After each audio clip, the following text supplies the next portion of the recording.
In this lecture, we're going to begin with a recap of some of the structures and reasons why we study the electrical nature of neuron function.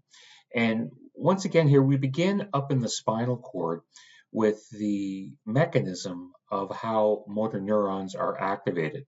So we start with the cell body of the motor neuron, which is housed in the ventral region of the gray matter called the ventral horn of the gray matter inside the spinal cord.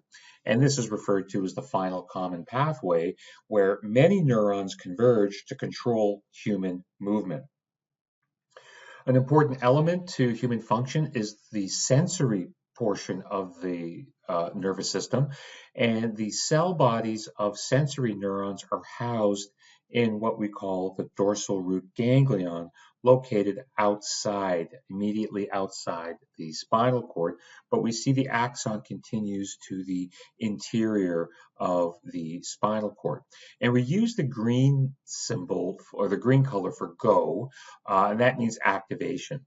So this sensory neuron in this illustration is synapsing, which is a term which means that it connects with a very short interneuron inside the gray matter of the spinal cord. And this particular interneuron is one that will cause an excitatory postsynaptic potential where it synapses with the cell body of a motor neuron. And once again here, as a reminder, the neurotransmitter in the spinal cord, which activates this motor neuron, is the amino acid glutamate. Another type of interneuron, we use red as a color indicating stop. And this is the negative sign. This particular interneuron is inhibitory. And being an inhibitory interneuron, it will prevent and put the brakes on the activation of this motor neuron. Whether this motor neuron activates or not will depend upon the relative balance of how many positives, how many excitatory inputs come versus how many inhibitory or negative inputs come. The balance there will dictate whether this motor neuron stays resting or becomes activated. And the two inhibitory neurotransmitters that are released by these inhibitory interneurons are either glycine, which is an amino acid, it's the simplest amino acid, and GABA, which is gamma aminobutyric acid. As highlighted on a previous lecture, what we're looking at here is an electron micrograph of the neuromuscular junction. So this is the connection between the nervous system, particularly the motor neurons, and the purple muscle fibers. And they come through this connection at the neuromuscular junction. Once again, a micrographic photo from a previous lecture illustrating the muscle fiber. So this is a muscle fiber that's had the terminal axon removed, revealing the nature of the surface of the muscle fiber membrane that is in close proximity that interacts with that motor neuron axon. And we see two types of clefts. We see what's called a primary synaptic cleft and a secondary synaptic cleft, illustrated by these folds, these invaginations of the muscle fiber membrane. And this is these are concepts that we'll explore in more detail when we get to the muscle physiology unit. And what we see here is a review of the action potential. And the action potential is the fundamental communication medium or mode for neurons and for skeletal muscle fibers. So once again here, we see neurons and muscle cells, very similar in this regard, that the resting membrane potential, so the resting internal electrical state of that muscle cell or that neuron is negative 60 millivolts on the inside with respect to the outside of that neuron or that muscle cell.